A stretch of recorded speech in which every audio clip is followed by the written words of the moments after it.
Welcome to Feminist Founders, the community for entrepreneurs who are ready to reject toxic capitalism and do business differently and better. We're your hosts, Becky Mollenkamp and Faith Clark, and we're so excited you're here. If you'd like to support our work, please consider a paid membership. Information is in the show notes. But without further ado, let's get into today's episode.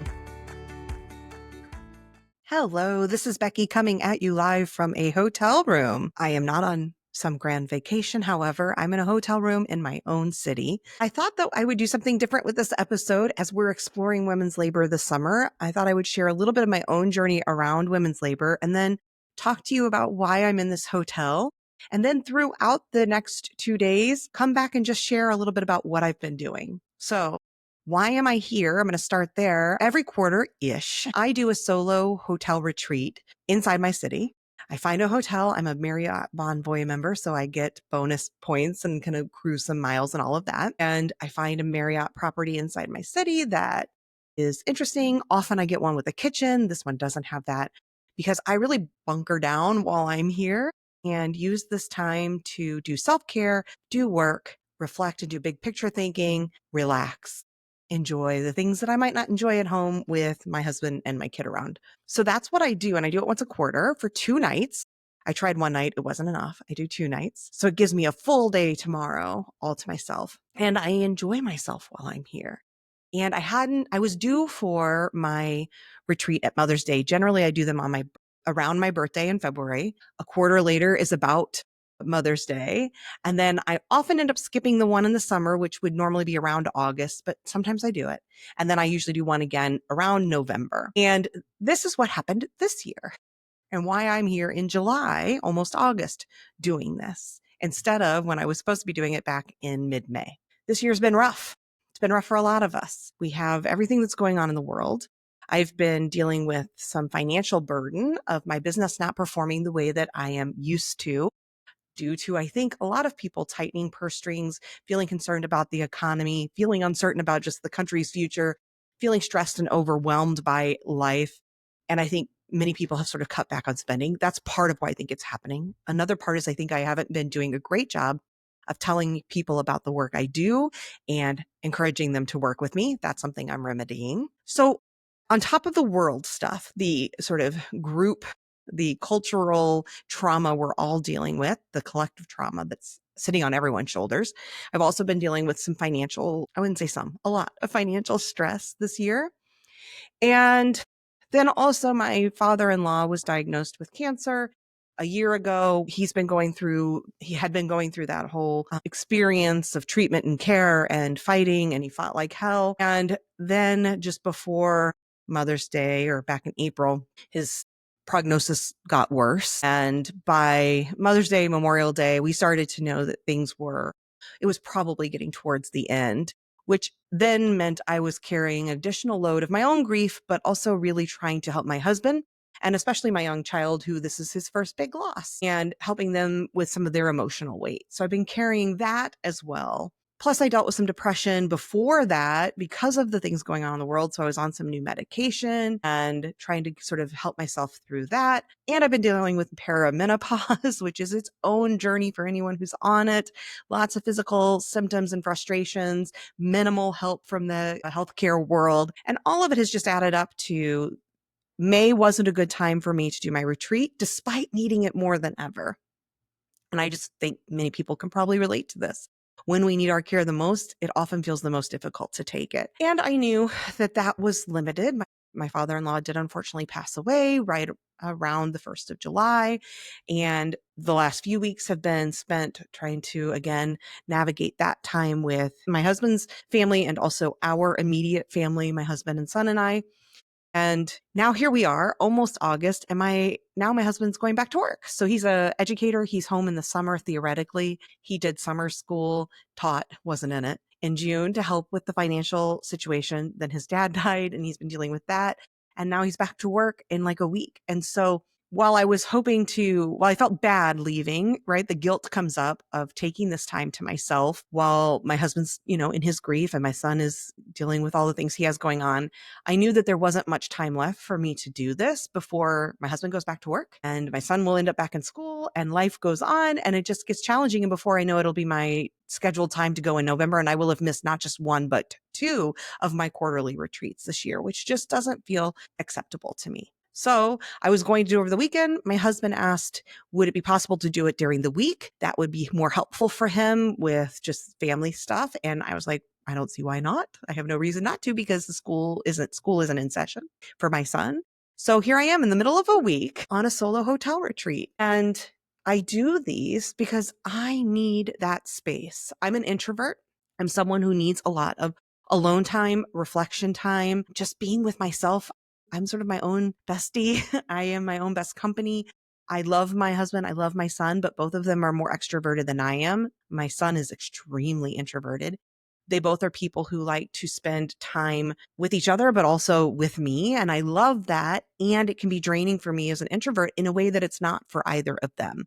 For my son, it's not at all draining because he is the most extroverted. What's draining for him is being alone. For my husband, who's a bit more of an ambivert, it's not draining. It's not energy. He can go either way with it, right? He could be with us. He could be without us. He prefers to be with us. I think he's a little more extroverted, but I'm the one in our family who has this challenge around not getting enough alone time, enough solitude. And so that is why I take this time because I need it. I need it to be how I want to be inside of our family, to show up the way I want to show up for them and for myself, because I can feel when I haven't done it, I can feel myself getting on, or I'm walking on, more and more glass where I feel like I can snap more. I'm less able to show up in the calm and the caring and the patient way I want to with both my husband and my child and the world around me. So I know I need this. My husband has seen the evidence of it being helpful because he also knows I come back feeling far more refreshed and relaxed and able to have that patience and be with everyone and feel better about it.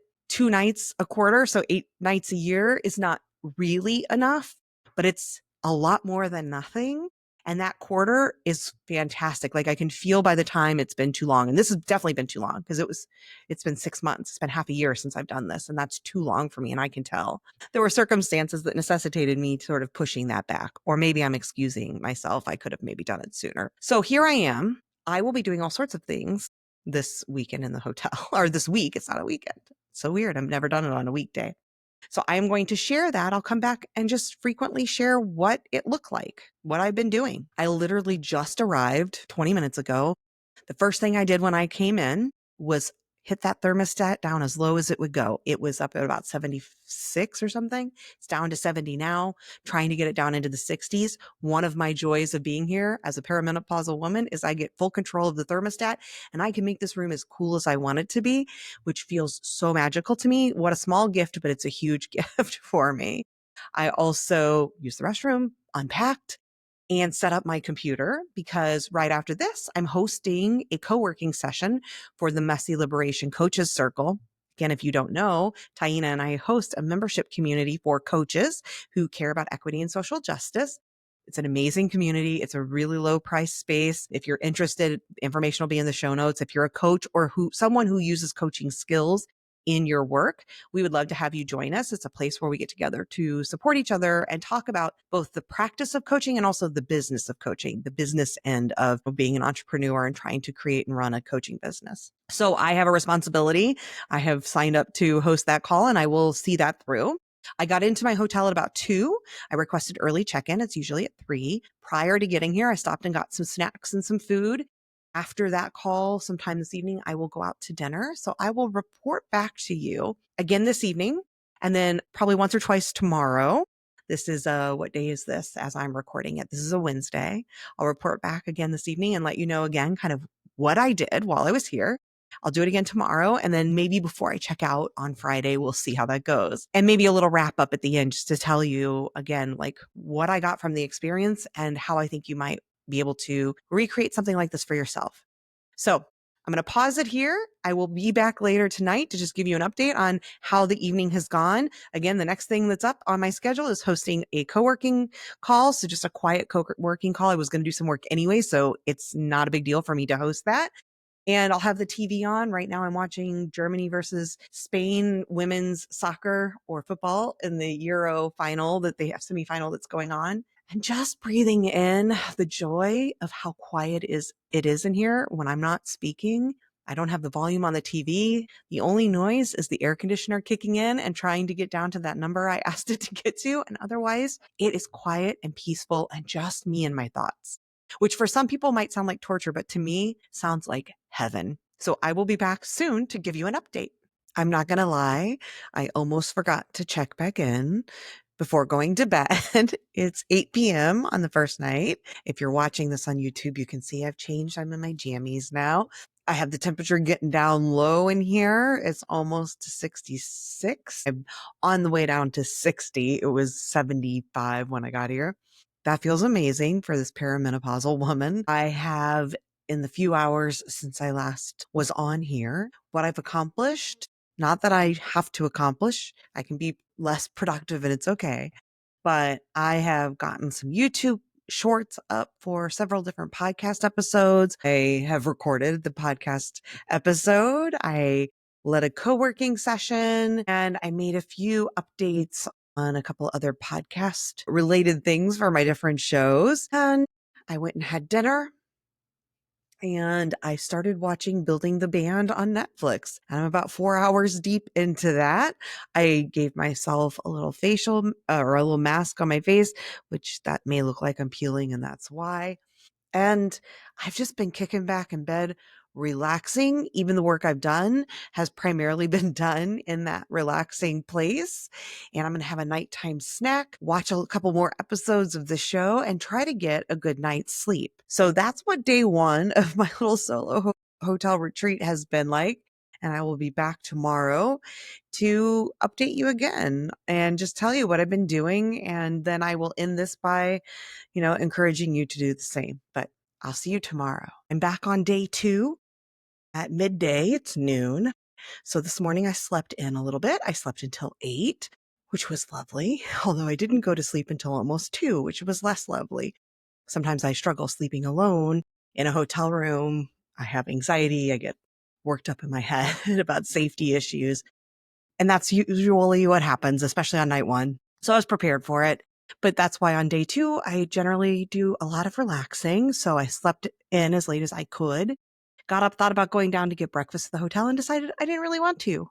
So I stayed in bed, started the last season of Squid Game, finishing that up, did some work. I got an email sent out to my list, took care of answering some emails, and I have to do a few more activities related to business that I will be doing in bed after I finish recording this, and taking some breaks to take a shower, do another face mask, a pedicure, just treat my skin really well while relaxing with some essential oils that I brought for the scent.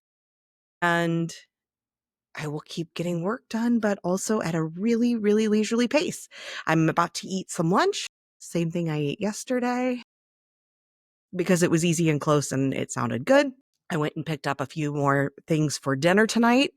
I have a little refrigerator and microwave, so I just got a microwave meal. Oftentimes I get a place that has a kitchen so that I can make food while I'm here because I actually find that to be a really nice treat, making myself a nice meal by myself. But since I'm not in one of those, I just got a decent microwave meal because I'm gone out for lunch both days and I'm just doing dinner in the room by myself to keep costs down, and also because I don't want to go back out and leave, and I don't really want to Uber Eats anything. So I'm going to eat some lunch, get some more work done, do some pampering, and then perhaps check in again before the evening. But this is what it's like when I do my solo retreat. It's laid back and comfortable, relaxing. I can already feel myself feeling so much more relaxed. I'm back with another update. This is day 2, and it is almost dinner time. If you're watching this video, then you will see that I am wearing a mask, a hydrating mask. It's quite the look because today has been largely about pampering and relaxing. I also had a nice long Zoom chat with a biz friend got a whole bunch of administrative tasks done while watching Squid Game, the end of that show, and then started couples therapy, not in person, but on TV, the Showtime show. And I've been enjoying that and not even doing any work, just enjoying the hydration from my mask. I did a lip mask. I took a nice long warm shower and had that call. And now I've just been watching TV and relaxing. And in a little bit, I'm going to eat dinner. I'm going to do a couple more administrative tasks from bed. And then I'm going to try and get a nice good night's sleep again. Hopefully this time a little better. Usually on night 2, I do. Tomorrow, I don't have to check out until noon. So I get a whole 46 hours in this hotel room. I think I will in the morning record one more final thoughts sort of thing, hopefully wrapping this up and summarizing what it is about these solo retreats that mean so much to me. But as I was talking today with my biz friend on Zoom and mentioned I was doing this, they were like, that sounds amazing. I need to do more of that. And I will tell you, every person I talk to about this, they say exactly that. It's the exact same thing. Gosh, that's amazing. I should do that. And what I've discovered is we're all just waiting for this internal permission to take time for ourselves to do something like this solo hotel retreat. And here I am saying, permission granted. I'm giving you permission. I don't have to though, because you just get to give yourself permission. Like you're an adult and you get to make these choices for yourself. We don't have to burn out and collapse under the weight of all of the emotional and physical labor, the invisible labor that we are laboring under, that we are being suffocated by. We can make other choices. And some of those we've been presenting here, they can look like taking time to yourself like this in a smaller way, like a night away at a hotel, or even a few hours away at a coffee shop, or going for a nice long walk. Or it can look like something longer, like Heather Vickery talked about in her episode, with a going away for a week at a beautiful place like Costa Rica kind of retreat. Again, the link to that retreat next year is in my show notes. You should definitely check it out. And it can also look like community. Part of this experience for me is all about being alone. However, even within that, I've had a couple of community moments, co-working yesterday, a coffee chat with a friend today, that have reminded me that I also don't have to go through things alone. And I actually sent out an email to my list and have been getting responses back. And there's that reminder of the community and so many ways that we have community. I have a partner who helps me be able to do this, but also I have family that I can lean on to be able to do things like this. Find your community, ask for help, carve out time, give yourself permission to do the things you need to do so that the weight of all that labor that you're carrying doesn't consume you. You are allowed and you deserve it. Now that I've said all that, I may just wrap it up here because that way I can use this evening to actually get this episode edited and out to the world. Granted, it's going to go out with me wearing this mask, and that will be the last thing we see. Can't wait for the YouTuber comments on it. But this is it. This is what it looks like to care for yourself. And if you're just listening, thank goodness, because I do look kind of wild. But anyway, I hope that just hearing a little of this real time experience of what it looks like for me to once a quarter or at least 3 times a year, sometimes I miss one, but 3 times a year, 6 nights or 8 nights a year that I carve out to give to myself to do things like work, but in a way that is more introspective, quiet, productive, no distractions, no laundry to be done, no dishes to be done, no kid asking for my help. And also to care for my skin and my body and to give myself rest and to allow myself to indulge in the kinds of shows that I don't get to watch otherwise at home or things that I enjoy, eating some food that I love, just being with myself and the ways that that is so healing and restorative. I hope that that inspires you. It doesn't have to look like it looks like for me, but all of us need to find ways, small, big, within our means, granted the privilege that we have, using that where we have it or leaning on others when we don't, but finding ways to care for ourselves before things become unmanageable. So anyway, I hope it inspires you. I hope this is the permission slip you need to care for yourself and do something nice for yourself. And thanks for listening. I'm going to go enjoy the rest of my solo retreat. We're your hosts, Becky Mollenkamp and Faith Clark, and we're so excited you're here. If you'd like to support our work, please consider a paid membership. Information is in the show notes. But without further ado, let's get into